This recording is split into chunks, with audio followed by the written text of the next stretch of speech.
오늘 또 어김없이 우리가 작은 우리가 모였지만 송구 영신 예배를 드리는데, 오늘은 이제 올해는 마지막 송구 영신 예배를 드리면서 어떤 말씀을 증거하면 좋을까 하게 나름대로 이제 많이 고민을 하고 생각하다가, 그 생각하는 과정 속에서 하나님의 나라는 어떤 모습일까 라고 하는 생각이 들더라고요. 여러분은 천국은 어떻게 생겼으리라고 생각하십니까? 그러다가 이제 오늘 이 말씀을 지금 이제 골랐는데요. 이 말씀을 고른 어떤 의미가 있습니다. 우리 조상들의 삶을 가만히 보면 언제나 이렇게 때가 되면 그 때에 맞는 음식을 먹고 또 그 상황에 맞는 소리를 하면서 이렇게 덕담을 나눴던 걸 볼 수 있어요. 예를 들어 보면 어떤 추석 명절 때는 뭐 송편 먹는다든가, 또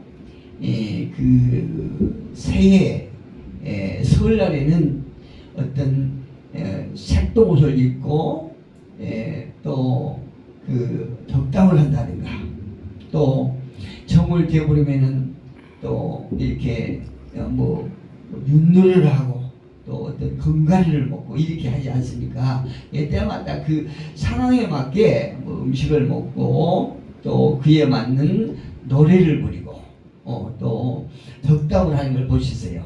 그런데 실제로 유대인들은 그러면 어떻게 나름대로 명절이 있을 텐데, 유대인들은 명절을 어떻게 보냈을까? 보니까 그 기록을 보니까요, 유대인들은 6월절 되면 아가서를 낭독했어요. 6월절 되면 아가서를 낭독하고, 또 오순절에는 룻기서를 읽고, 또 장막절, 수장절, 초막절에는 전도서, 불임절에는 에스더를 낭독했다는 기록을 이렇게 보았습니다. 그런데 이렇게 아가서나 룻기서나 전도서나 이런 거를 읽는데 그냥 의미 있이 그 책을 이제 읽는 게 아니고 나름대로의 다 의미가 있습니다.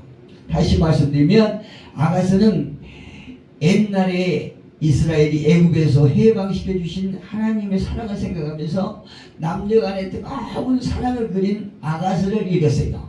그러니까 우리는 이제 하나님과의 관계가 주님은 신랑이요 우리는 신부, 이렇게 남녀의 사랑으로 그리지 않습니까? 이것처럼 이제 그들이 아가서를 읽는 걸 볼 수 있어요. 그리고 이제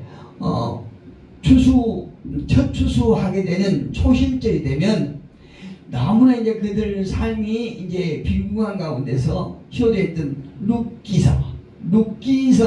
룻기 며느리에 대한 이야기를 보았습니다. 그리고 한 해의 모든 결실을 거두고 나서는 인생을 되돌아보게 하는 전도서를 보았다고 그래요. 그 외에도 이제 아비벌 제9일은 어떤 날입니까? 이스라엘이 망했던 날이에요. 이스라엘 망했던 날인데 그 망한 날이기 때문에 눈물의 아가서를 보면서 한다는 기록을 보고 나서 우리는 어떤 책을 보는 것이 좋을까 이렇게 생각하다가, 저는 오늘 요한계시록 마지막 장 22장을 보면 좋겠다 싶어서 오늘 본문은 요한계시록 22장 1절로 5절 택했어요. 우리가 함께 봉독했던 요한계시록 22장 1절로 5절을 보고 난 여러분의 소감은 어떻습니까? 보면 천국이 하나님의 나라가 이제 우리가 정말 궁극적으로 소망하고 또 꿈꾸며 가게 될 그 나라의 이렇게 모형이 이렇게 잘 그려져 있는 걸 볼 수 있어요. 같이 한번 또 읽어볼까요? 요한계시록 22장 1절 5절에 보니까, 또 그가 수정같이 맑은 생명수의 강을 내게 보이니 하나님과 및 어린 양의 보좌로부터 나와서 길 가운데로 흐르더라. 강 좌우에 생명나무가 있어 12가지 열매를 맺되 달마다 그 열매를 맺고 그 나무 잎사귀들은 만국을 치료하게 하여 있더라. 다시 저주가 없으며 하나님과 그 어린 양의 보좌가 그 가운데에 있느니라. 그의 종들이 그를 섬기며 그의 얼굴을 볼 터이요 그의 이름도 그들의 이마에 있으리라. 다시 밤이 없겠고 등불과 햇불이 쓸데없으니 이는 주 하나님이 그들에게 비치심이라. 그들이 세세토록 왕노릇하려다. 할렐루야. 그날엔요 봅시다. 1절에 보니까 수정같이 맑은 생명수의 강이 있어요. 그리고 그때는 이제 하나님과 어린 양의 보좌로부터 나와서 길 가운데로 흐르는 강 좌우에 생명나무가 있어서 그 생명나무에서 해마다 달마다 매 달마다 계속 열매를 맺는 거예요. 계속 열매를 맺고 또 잎사귀들은 잎사귀가 있는데 여러 가지 잎사귀가 있는데 그걸 왜 있느냐? 만국을 치료하는 모든 나라를 치료하는 하기 위해서 있다는 거예요. 그리고 그 나라에는 저주가 없어요. 죄가 없을게 미움이 있기 때문에 저주가 없는 거예요. 저주가 없으며 하나님과 그 어린 양의 보좌가 그 가운데에 있다. 또 이제 마지막 장에 보니까 거기는 그때는 이제 밤이 없고 등불과 햇불도 쓸데가 없다는 거예요. 그 이유가 무엇이냐? 하나님께로부터 나오는 빛만 해도 오늘 이 땅에서 낮보다 더 밝은 그런 나라라는 것이요. 얼마나 좋은 나라입니까? 그래서 우리가 이제 영원히 왕노릇하면서 산다는데요. 오늘 우리는 이 말씀을 통해서 어떤 신앙의 지식을 계속 우리가 업그레이드하고 배웠다고 하는 그것이 아니고 우리가 이제 지금까지 알았으면 이제는 보고 듣고 아는 말씀을 우리들의 삶 속에 영원한 생명을 유지하는 지혜 그리고 축복의 반석 삼아서 그 위에 우리의 집을 짓는 것입니다. 오늘도 오직 성령께서 역사하시도록 마음의 문을 활짝 열고요 함께 복을 쌓아가는 시간이 되기를 예수 이름으로 축복합니다. 오늘 우리가 함께 말씀을 보고 난 감정은 어떻습니까? 하나님 나라가 정말 멋지게 그려졌다는 것을 우리가 알 수 있어요. 그리고 이 말씀에는 어떤 말씀이냐면은 6절에 보니까 신실하고 참된지라 이렇게 기록되죠. 그 6절 아래 아니요 본문 아래 6절에 보니까 말씀 중에 신실하고 참되다 이렇게 말씀하고요. 이 말씀하신 것을 보면은 이 말씀을 명심하여 들으라 이렇게 하는 의미가 있는 거예요. 이것이 말씀이 신실하고 참되기 때문에 너희는 명심하여 들으라. 이것이 무엇이냐면 구원의 신호 같다는 거예요. 구원의 신호 같다. 그래서 이 말씀을 통해서 우리가 구원을 얻고 또 영원한 하나님 나라에 갈 수 있는 그 과정이기 때문에 너희가 명심해서 들으라 이렇게 말씀하시고 한편 7절에 보니까 이런 말씀이세요. 주님께서 속히 오리라 속히 오리라. 6절 중반에도 보니까 속히 되어질 일이라고 말씀하죠. 이 하나님의 나라가 속히 되어질 일이라고 그러고 또 20절에도 보니까 내가 진실로 속히 오리라 이렇게 말씀하세요. 이거 우리 눈앞에 왔다는 얘기예요. 이 말씀의 의미는 주님께서 승천하실 때부터 곧 오실 주님을 항상 언제든지 어디서나 우리가 밭에 있든 논에 있든 들에 있든 산에 있든 동에 있든 서에 있든 어디가 있든 영접할 준비를 하고 기다리는 마태복음 25장에 나온 지혜로운 5 처녀와 같은 상태의 삶이 되어야 된다. 이런 의미로 우리가 받아들이면 될 것 같습니다. 그런데요, 많은 성도 가운데서 이러한 말씀을 대한 반응은 약 한 3가지 정도로 이렇게 나타나는 것 같습니다. 많은 사람들이 성도라고 할지라도 이러한 사실을 심각하게 받아들이지 않는다는 사실. 어떻게 주님이 속히 오리라, 내가 속히 오리라, 곧 되어질 일이다, 이렇게 아무리 경고를 하고 선포를 해도 이 말씀이 심각하게 받아들이지 않느냐는 얘기입니다. 이 말씀을. 그 이유는 무엇일까요?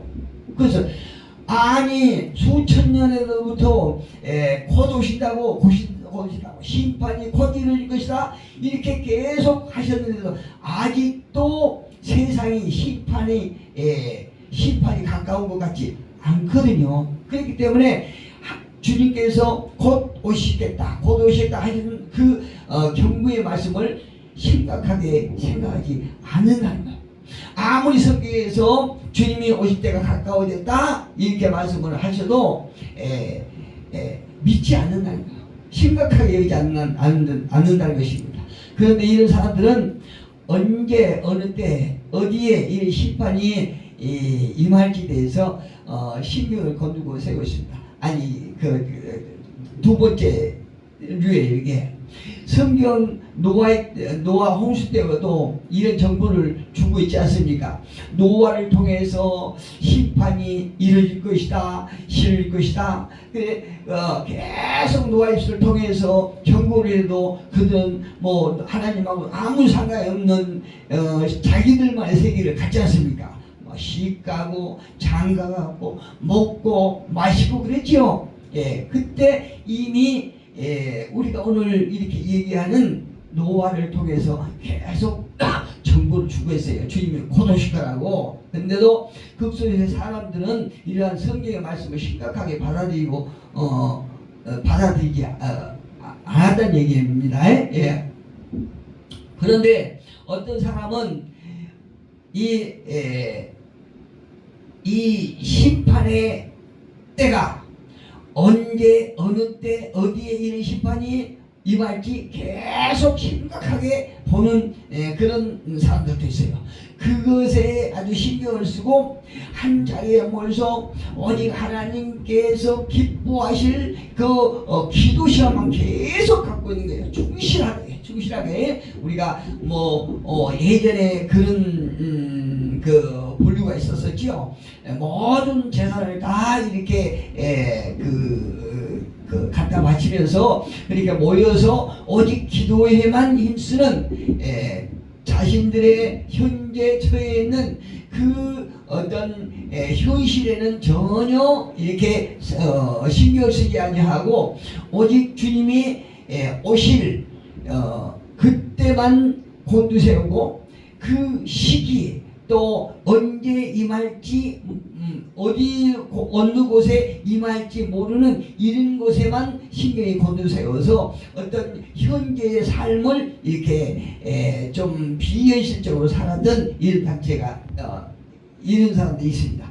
마지막 세 번째는 순간순간 주님께서 칭찬받을 소망을 품고 매사에 충실하게 사는 사람이 있습니다. 여러분 어느 분류에 속하고 있다고 생각하십니까? 자, 그렇다면 성경이 말하는 말세에 대해서 한번 감상해 보기로 하겠습니다. 디모데후서 4장 3절에 보니까요 이렇게 말씀하세요. 사도 바울은 말하기를 3절에 때가 이르리니 사람이 바른 교훈을 받지 아니하며 언제 그렇다는 거예요? 마지막 때에. 마지막 심판이 가까울수록 때가 이르리니, 때는 이게 심판 때죠. 때가 이르리니 사람이 바른 교훈을 받지 아니하며 귀가 가려워서 자기의 사욕을 따를 스승을 많이 두고 4절에 또 길을 진리에서 돌이켜 허탄한 이야기를 따르리라. 5절에 그러나 너는 모든 일에 신중하여 고난을 받으며 전도자의 일을 하며 내 직무를 다하라 이렇게 말해요. 여기서 바른 교훈이라고 하는 그 말씀 무슨 말씀이냐면 바른 교훈은 우리가 잘 아시다시피 오직 그리스도를 통한 구원의 소식이지 않습니까? 이 바른 교훈이 오직 그리스도만을 통해서 구원을 얻을 수 있다는 소식이에요.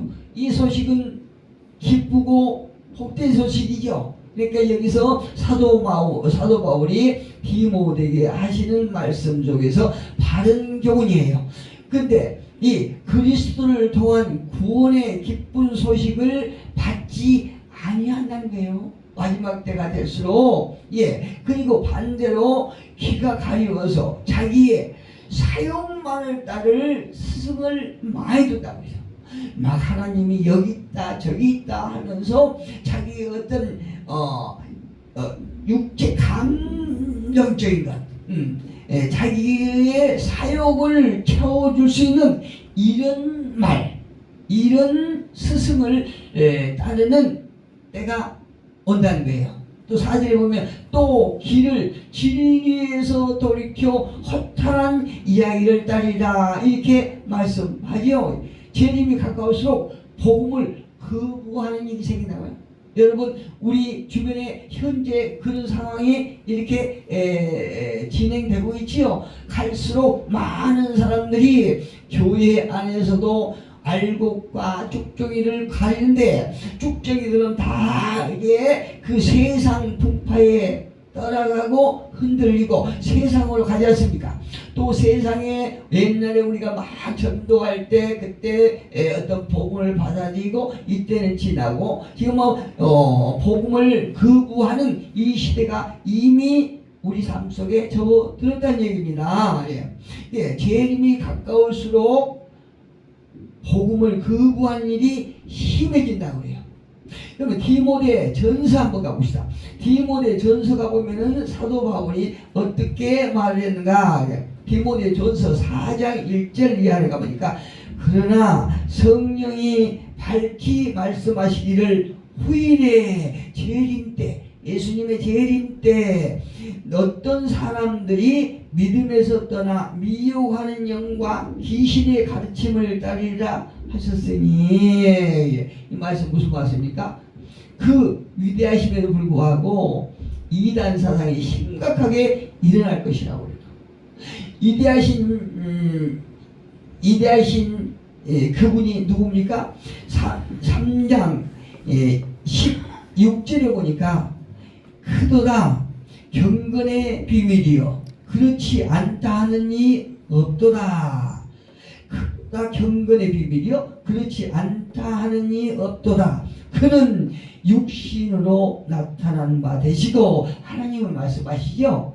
그는 육신으로 나타난 바 되시고 영으로 의롭다 하심을 받으시고 천사들에게 보이시고 만국에서 전파되시고 세상에서 믿음 받으시고 영광 가운데서 올려지셨느니라 이렇게 말씀하지 않습니까? 이것이 바로 이대하시고, 이렇게 사도 바울을 통해서 그 위대하신 하나님, 육신 되신 하나님 예수 그리스도를 다 이렇게 알게 하심에도 불구하고 성령이 발동하시기를 후일에 어떤 사람들이 믿음에서 떠난다.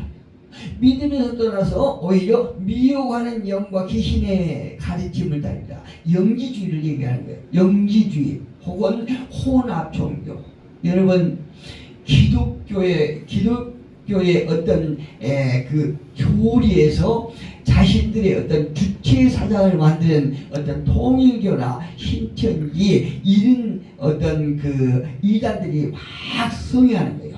이런 사람들은 화인이 맞아서 자신의 소유 앞에 무조건 복종하는 거예요.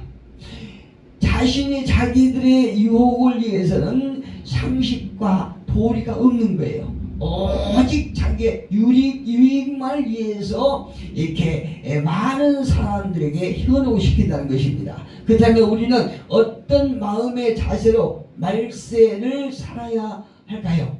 디모데후서 3장 1절을 보니까 이렇게 말씀하세요. 디모데후서 3장 1절을 보니까 너는 이것을 알라 말세에 고통하는 때가 이르리라. 너는 이것을 알라 말세에 고통하는 때가 이르러 사람들이 자기를 사랑하며 돈을 사랑하며 자랑하며 교만하며 비방하며 부모를 거역하며 감사하지 아니하며 거룩하지 않는다 이렇게 말하였어요. 3절 한번 볼까요? 무정하여 온통함을 풀지 아니하며 모함하며 절제하지 못하며 사나우며 선한 것을 좋아하지 아니한다. 4절에 보니까 배신하며 조급하며 자만하며 쾌락을 사랑하기를 하나님 사랑하는 것보다 더하며 5절에 중요한 말씀이 나오는데요. 경건의 모양은 있으나 경건의 능력은 부인하니 이 같은 자들에게서 내가 떠나서라 이렇게 말합니다. 돌아서 그들에게서 떠나가라는 것이요. 우리는요 어떤 마음의 자세로 할 마지막 때를 살아갈 것인가를 디모데후서에서 잘 말씀드리고 있어요. 올해 우리 평생에 다시 오지 않을 마지막 시간을 보내면서 성경이 말씀하신 것은요, 말세가 되면은 악을 심판을 받고 성도는 구원을 받는다고 말씀하시는 거예요. 여러분, 이 디모데후서 3장 보니까 특히 4절에 보니까 배신하는 경향이 많다. 요즘에 정치계에서 내 편, 네 편이 없지 않습니까? 언제 그 변심해서 상대당으로 갈지, 또 같은 당에서도 언제 돌아설지 모르는 이런 풍경이 계속 벌어지고 있지 않습니까? 이렇게 배신하며 조급하며 자만하며 쾌락을 사랑하기를 하나님 사랑하는 것보다 더한다 이렇게 말씀하세요. 사도행전 2장 17절에 보니까 하나님이 말씀하시기를 말세에 내가 내 영을 모든 육체에 부어주리니 너희의 자녀들은 애언할 것이요 너희의 젊은이들은 환상을 보고 너희의 늙은이들은 꿈을 꾸리라. 할렐루야. 이러한 하나님의 은혜를 경험하는 우리 모두가 되기를 예수 이름으로 축복합니다. 마지막 때는요 고난이 많을 텐데 특히 육체적, 정신적으로 대결을 많이 하고 여기 정치인들처럼 가까운 사이까지도 부도덕적으로 이렇게 막 같이 교제하는 사이에도 배신하고 오직 세상의 것을 얻기 위해서 배신하고 또 죄악상들이 더 많아진다. 풍성해진다는 거예요. 이것을 어떻게 말씀합니까? 자기를 사랑하고 돈을 사랑하고 교만하고 하나님을 모독하고 또 부모에게 불순종하고 감사할 줄 모르고 거룩하지 않고 거룩하다는 것은 세상과 구별하라고 그러지 않습니까? 그런데 세상과 교회가 구별이 없어. 하나님을 믿는 자들과 불신자들이 구별이 없어. 그리고 사랑이 없고 화해하지 않는 그런 경우가 많이 이렇게 발생한다는 거예요. 우리 모두가 한 해의 끝자락에서 복의 자리를 허무는 것이 아니라 복의 자리를 가지고 쌓아가는 모두가 되시기를 예수 이름으로 축복합니다. 미래가 희망이 되고 기대를 가지며 믿음으로 나아가는 시간 되기를 예수 그리스도 이름으로 축복합니다. 기도하겠습니다.